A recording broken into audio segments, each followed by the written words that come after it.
Salam Rahayu, kembali lagi di 88 AK Channel. Saya Riko Surya bersama sahabat saya Kang Luki. Kali ini kami akan menjelaskan apa sih itu operasi astral yang selama ini selalu kami lakukan gitu. Nah, ini udah kami jalankan sebetulnya udah lama ya, terutama kepada teman-teman kristal. Jadi begini penjelasannya nih teman-teman, apa sih itu operasi astral? Artinya astral saya itu ngecek ke tubuh fisik pertamanya ya, ke teman-teman yang memang mau dioperasi nih. Kita bisa bilang itu klien. Nah, klien kita itu kita cek dulu nih, tubuh fisiknya, jalur energinya, dari vibrasinya. Nah, kunci dari semua ini adalah pertama itu harus bisa vision. Kedua, itu harus bisa ngastral. Nah, ketiga ini juga kita memang harus benar-benar paham tentang vibrasi. Jadi gini nih teman-teman, ini ada hal yang sangat luar biasa sekali ya yang terjadi di salah satu teman kristal. Kita beliau tuh, dia itu awalnya tuh curhat ke saya kan, kepalanya itu sakit terus gitu kan, sampai dicek ke dokter spesialis apapun juga itu tidak terdeteksi. Apa sih itu ininya Pak? Kepalanya itu ada apanya gitu, masalah apa? Lalu dia pernah juga mengikuti program hipnoterapi yang memang ternyata tidak tembus gitu untuk di hipnoterapi. Lalu hanya ngobrol-ngobrol, ternyata saya bisa men-setting gelombang frekuensi otak saya tembus ke otaknya teman saya tersebut. Nah, dia itu langsung ngantuk. Berarti kan memang berasa sih ya ketika saya ada terkonektivitas dengan seseorang itu ada terasa gitu di kepala, yaitu dari sel neuron. Nah, dari situlah saya mulai terapi astral. Dan itu pun nggak sekali ya. Dia beberapa kali juga. Disitulah terbaca juga bukan hanya ada apa sih di kepalanya itu, terus ada juga kelihatan sosok-sosok dari dimensi lainnya tersebut. Masih banyak teman-teman yang lain juga yang telah kami lakukan operasi astral. Intinya tuh untuk membenahi jalur energi tubuh. Nah, ketika ibaratnya kita ini montir nih teman-teman, montir yang memang datang, dibenahi lah itu kan, kabel-kabelnya, montir ataupun teknisi, kabel-kabelnya ataupun ada pipa-pipanya memang agak bengkok bagaimana. Itu kami kami reparasi lah kasar itu. Untuk selanjutnya diserahkan lagi ke pribadinya masing-masing untuk agar mengolah dirinya itu dengan melakukan olah napas dan juga menggunakan kristal. Karena apa? Dari dua hal tersebut itu sangat membantu sekali agar energi kita itu tetap stabil dan lebih cepat gitu loh alur itu. Nah, di samping itu juga gini nih teman-teman, operasi astral itu bukan berarti mindset itu jangan terlalu maksud saya ekspektasinya itu jangan terlalu jauh. Kita bisa mengoperasi organ. Oh, itu terlalu terlalu berlebihan menurut saya. Karena kalau umpamanya ini tuh ada organ yang rusak, saya itu selalu menganjurkan itu berobat secara medis. Karena apa? Kita hanya bermainnya di astral, bukan bermainnya di fisik. Adapun itu perubahan secara fisik, tapi kita tidak menekankan di hal itu. Kita lebih ke jalur energi. Ada apa sih ini gitu. Nah, ini Kang Luki di sini karena beliau ini udah mulai peka gitu kan terhadap vibrasi energi seseorang dan juga bisa melihat gelombang-gelombang frekuensinya, terus sumbatan-sumbatan. Dan ternyata di tubuh seseorang itu banyak terdapat simbol-simbol tertentu yang memang ini spesialisasinya Kang Luki. Saya bisa melihat simbol tapi tidak sedetail Kang Luki itu. Bisa diceritain Kang Luki gimana nih yang tentang pengalaman kita nih dalam operasi astral gitu.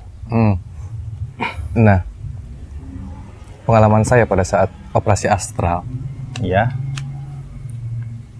Yang saya lakukan adalah menyamakan frekuensinya dulu dengan si pasien yang mau dioperasi gitu. Yang saya lakukan menyamakan vibrasinya dengan tubuh si pasien tersebut. Ya akhirnya jalur energi di saya terasa gitu kan seperti si pasien alirannya tuh. Nah, ketika sudah terhubung aliran energi si pasien tuh kedetek sama saya gitu kan secara vibrasinya gitu. Dan ketahuan juga jalur mana yang macet gitu kan, terutama jalur utama gitu kan, yang belakang sama yang di depan.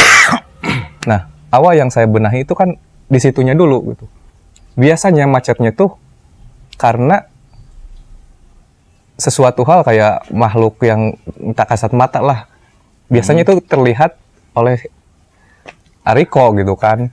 Kalau misalkan yang saya lihat biasanya pola-pola energinya kayak ada tanda silang lah gitu.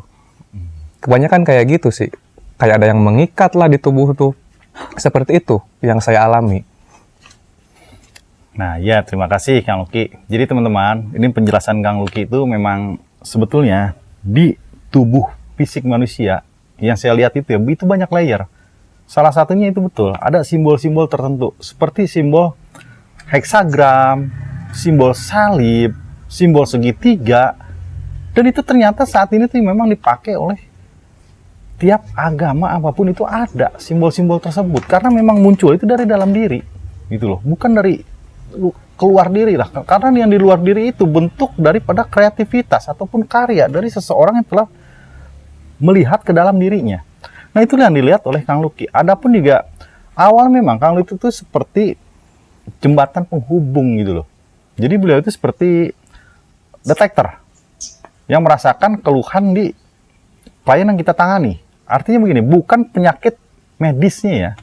Bahkan si klien tersebut pun yang memang belum peka, dia itu tidak merasakan bahwa di daerah area titik-titik tertentu yang tersumbat. Tapi Kang Luki bisa merasakan.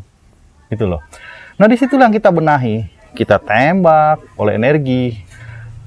Tapi dalam menembak energi ini kita nggak pakai tangan kosong, teman-teman. Kita menggunakan apa? Alat-alat kristal ya, Kang Luki. Ya, itu alat-alat kristal. Gitu. Betul, alat kristalnya itu pun kita, terutama saya, memperolehnya itu dari hasil ngastral selama ini yang lalu diaplikasikan dalam kehidupan nyata. Nah, di sini teman-teman.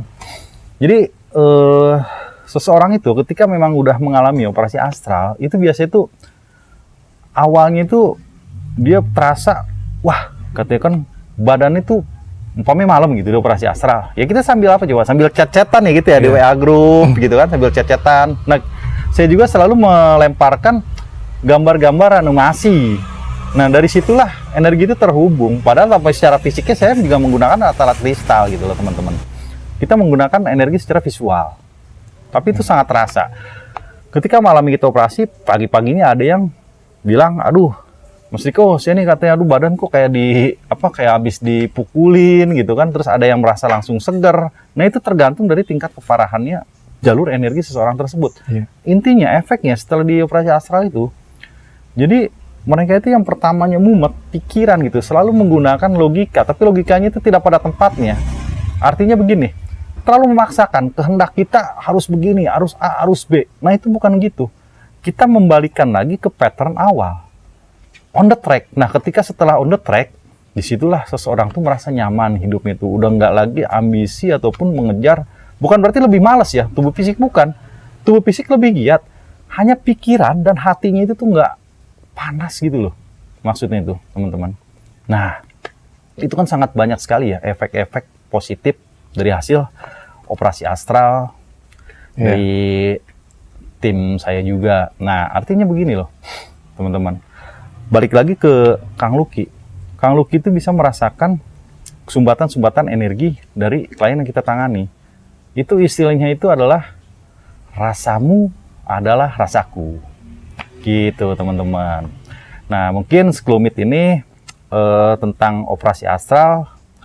Untuk sesi selanjutnya, maka saya akan membahas lagi yang lain lagi temanya. Terima kasih teman-teman, terima kasih juga Kang Luki. Salam Rahayu. Selamat teman-teman.